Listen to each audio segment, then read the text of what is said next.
Say I wasn't so normal. Say I was bald and had the complexion of a popular primary color. As a random, non-specific example.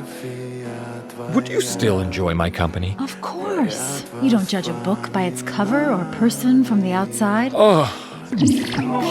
Now, hold on. You! What about everything you just said? About judging a book by its cover? Why are you so evil? Wait a minute.